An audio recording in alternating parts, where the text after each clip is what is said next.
महंगाई का नंबर जो अप्रैल का है वो हमारे सामने आ गया है और कम से कम ये कह सकते हैं कि अब जो महंगाई जिस तेजी से बढ़ रही थी गुज़श्ता 2 सालों में उसको ब्रेक लगती जा रही है। वैसे तो ट्रेंड जो शो कर रहा है कि गुज़श्ता 4 माह में भी हम देख रहे हैं कि जो महंगाई की बढ़ने की रफ्तार है वो सुस्त हो रही है और जो अप्रैल का नंबर आया है वो महंगाई की शरह रही है 17.3%। तो कम से कम ये वही आई थिंक जो इस वक्त नंबर है जो 2 साल पहले जब पाकिस्तान में क्राइसिस बढ़ना शुरू हुआ था, जब महंगाई बढ़ना शुरू हुई थी।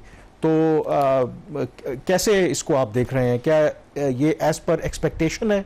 दो कि ओवरऑल तो आई थिंक लोगों की अगर आप जिंदगियों से पूछें तो कोई फर्क तो नहीं पड़ा, बट डू यू थिंक कि ये एज पर एक्सपेक्टेशन है जो नंबर आया है? नहीं, ये जो महंगाई का नंबर अब आया है 17.3%, एक्सपेक्टेशन से भी थोड़ा सा बेहतर आया।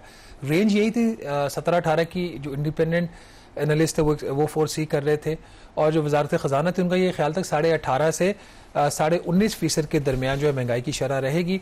उसकी एक वजह ये भी हो सकती है कि थोड़ा सा कंजर्वेटिव ये नंबर देते हैं फाइनेंस मिनिस्ट्री वाले से हवाले से। बहरहाल इसमें जो बॉटम लाइन है कि ये जो अभी पाकिस्तान ब्यूरो स्टैटिस्टिक्स ने नंबर रिलीज़ किया है, ये स्टेट बैंक ऑफ पाकिस्तान की जो मॉनेटरी पॉलिसी कमेटी का इजलास हुआ उससे 3 दिन बाद हुआ, और गालबन उस वक्त तक ये नंबर उनको नोन था। अगर मीटिंग में डिस्कस हुआ या नहीं हुआ वो एक सवाल बाद में है, क्योंकि जिस किस्म का ये 3 दिन से तो कोई फर्क नहीं पड़ने वाला ना, इतना जाहिर है कि तो। और आपको खुद जो इसकी जो स्टेटमेंट आई है मॉनेटरी पॉलिसी कमेटी की, उसके अंदर ये लिखा हुआ है स्टेटमेंट के अंदर कि जो फ्यूचर पाथ है इन्फ्लेशन का वो डाउनवर्ड है। तो एक साइड पे तो फ्यूचर पाथ डाउनवर्ड का जो है अब वो कह रहे थे, और दूसरी साइड पे जब आपको लग रहा था कि महंगाई की जो रफ्तार है बढ़ने की वो कम हो रही है, पिछली मॉनेटरी पॉलिसी कमेटी का जो इजलास हुआ था गालबन अप्रैल में हुआ था या मार्च में, एंड ऑफ मार्च में हुआ था, तो उस वक्त भी एक एक्सपेक्टेशन थी कि शायद 1% शरह सूद में कमी कर दी जाए। वो नहीं की।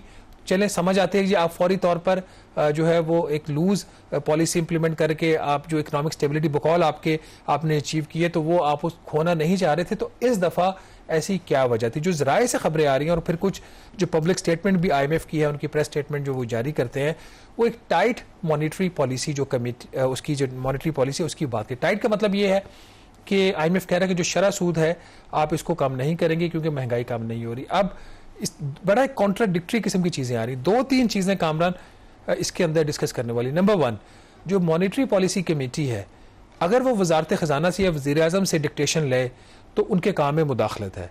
वही मॉनेटरी पॉलिसी कमेटी IMF के जो मिशन चीफ है उनसे डिक्टेशन ले तो वो उनके काम में मुदाखलत नहीं। यहाँ पर यही सवाल आपसे करना चाह रहा था कि जब हमने कानून भी पास किया था स्टेट बैंक की ऑटोनॉमी का, तो ऑटोनॉमी का मतलब ये है कि कोई भी आउटसाइड इंटरफेरेंस नहीं होगी, वो B it the government of Pakistan, finance ministry या उसमें IMF, या IMF को ये इजाजत है कि वो डिक्टेट करे।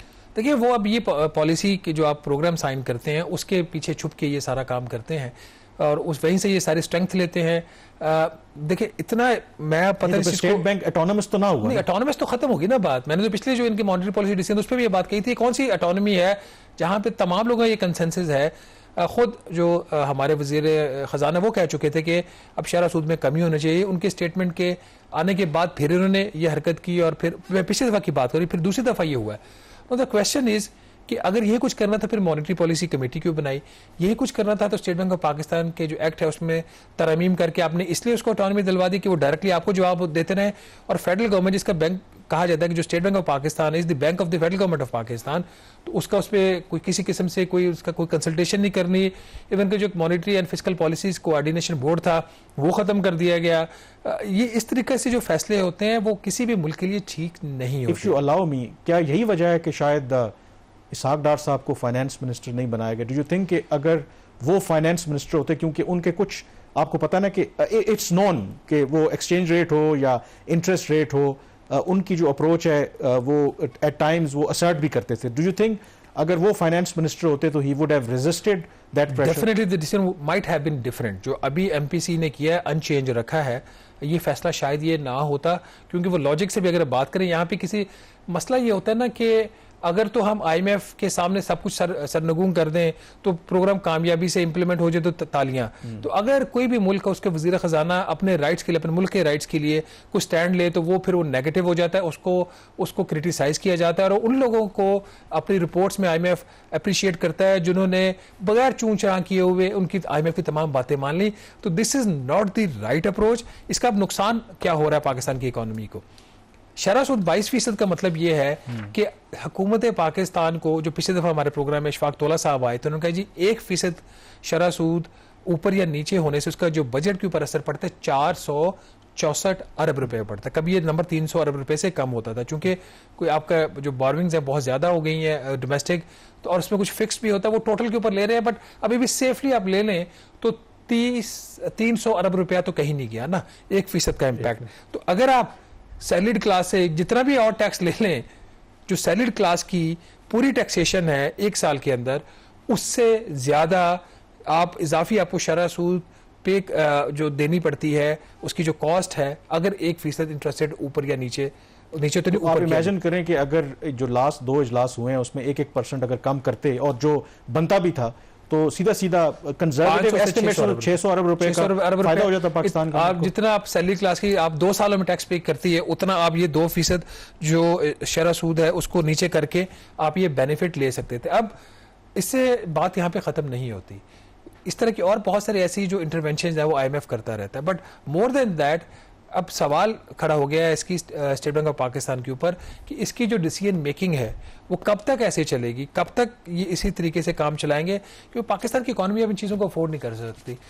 जो पाकिस्तान बिजनेस काउंसिल है उन्होंने भी इस हवाले से एक स्टेटमेंट दी थी कि किस तरीके से ये जो एक उन्होंने जो लफ्ज़ इस्तेमाल किया, let me read it, that high interest rates and deliberate demand destruction, लफ्ज़ वो डेलिब्रेट करेंगे, deliberate demand destruction policy have led to closure of many manufacturing units and unemployment. तो ये किसी के कान पे जून नहीं रेंग रही। अगर आपने यही करके IMF का प्रोग्राम लेना तो फिर क्या फायदा? फिर अगर बट ये प्रॉब्लम ये है ना कि आपको भी पता है कि फिर जब हम 2 एक्सट्रीम्स में घूमते हैं, या तो बिल्कुल मईशत को अपनी रोक देते हैं, या जब उसको ओपन करते हैं तो इतना ओपन कर देते हैं फिर बाकी चीज़ें हमसे संभाली नहीं जाती। अब इसके साथ ही जो IMF की हम बात कर रहे हैं, अगला प्रोग्राम भी हम नेगोशिएट करने जा रहे हैं 29 जो अप्रैल को फाइनली जो 1.1 अरब डॉलर की जो किस्त थी फाइनल वो अप्रूव हो गई, स्टैंड बाय जो अरेंजमेंट था। तो IMF तो कह रहा है कि जी ज़ाहिर है कि बड़ा बेहतरीन कामयाब प्रोग्राम रहा। क्या वाकई प्रोग्राम ये कामयाब रहा? फिस्कल साइड के ऊपर हमने चीज़ें अचीव की हैं जो IMF हमसे चाहता था, वो हुआ ऐसा? देखिए, शॉर्ट टर्म में हुकूमत को इकोनॉमिक स्टेबलाइजेशन तो मिली। पाकिस्तान के ऊपर जो एक तलवार लटकी हुई थी कि वो डिफ़ॉल्ट कर जाएगा, वो चीज़ नहीं हुई। आप उस फेज से गुजर गए। ऑल्दो कि जिस तरीके से IMF के प्रोग्राम के तहत पाकिस्तान को पैसे मिलने चाहिए थे, गैर मुल्की कर्जे मिलने चाहिए, तो जो हमारी ज़रूरत है और ऑप्शन आपके पास बचती नहीं, वो नहीं मिले। बावजूद IMF प्रोग्राम की दुनिया ने आप पे एतमाद नहीं किया। यही वजह है जो हमने पिछले प्रोग्राम में डिस्कस भी किया था कि 5 से 5.5 अरब dollar state bank of Pakistan को मार्केट से खरीदना पड़ा। अच्छा, ये वो सारे फैक्टर्स हैं जो डिटर्मिन करते हैं कि ये चीज़ें सस्टेनेबल नहीं है। वक्ती तौर पर फायदा हो गया, लॉन्ग टर्म में सस्टेनेबल नहीं है। जिस दिन IMF का प्रोग्राम ख़त्म हुआ आपका और आखिरी ट्रांच 1.1 अरब डॉलर की उसकी मंजूरी दी गई, उसी दिन जो है वो वजारत ख़जाना ने अपना जो उसके जो क्वार्टरली फिस्कल ऑपरेशन होते हैं, फिस्कल ऑपरेशन का मतलब यहाँ पे ये कि जो अखराजात और उसकी आमदन की तफसीलात हैं वो उन्होंने जारी की। और नंबर्स की अगर हम बात करें तो मेरे ख्याल और हुकूमत के नंबर्स की बात करें वो ज़्यादा बेहतर है। इन्होंने कहा जी कि जो IMF की डिप्टी मैनेजिंग डायरेक्टर थी, उनका एक स्टेटमेंट आया कि IMF के प्रोग्राम के तहत पाकिस्तान ने जो उसकी जो फिस्कल कंसोलिडेशन हुई है वो बेहतर हो गई है पहले से। मतलब ये कि इन्होंने अपने अखराजात कुछ कम किए हैं। अब नाज़रीन, ये मेरे सामने बजट के नंबर्स हैं, खुद वजारत ख़जाना ने जारी किए हैं। 9 माह के अंदर सिर्फ वफाकी हुकूमत का जो टोटल खर्चा था वो 9,651 अरब रुपया था, जो पिछले साल के इसी 9 माह के मुकाबले में तकरीबन 2700 अरब रुपया या 38% ज़्यादा था। ये कौन सी फिस्कल कंसोलिडेशन है जिसमें आप 40% आप खर्चा जो है पिछले साल के मुकाबले में ज़्यादा करते हैं? उसके अंदर अगर आप डिटेल में जाएंगे तो सबसे बड़ा जो वहाँ पे जो प्रॉब्लम नज़र आता है वो आपको कर्जों के ऊपर सूद की अदायगी है। तो अगर ये मसला है, अगर अपने अखराजात कम करने हैं, अखराजात क्यों कम करने हैं कि आपके पास वसाइल नहीं है, नोट प्रिंटिंग अभी भी हो रही है। पहले डायरेक्टली हुकूमत को कर्जा दिया जाता था, अब स्टेट बैंक नोट प्रिंट करके कमर्शियल बैंकों को देता है, कमर्शियल बैंक्स वही उसके ऊपर ऑन एन एवरेज 1 से 1.5% अपना मुनाफा रख के पैसा जो है वो वफाकी हुकूमत को देते हैं। वफाकी हुकूमत उन्हीं कमर्शियल बैंकों से पैसा वापस लेके उन्हीं कमर्शियल बैंकों को कर्जों के ऊपर सूद की अदायगी कर देती है।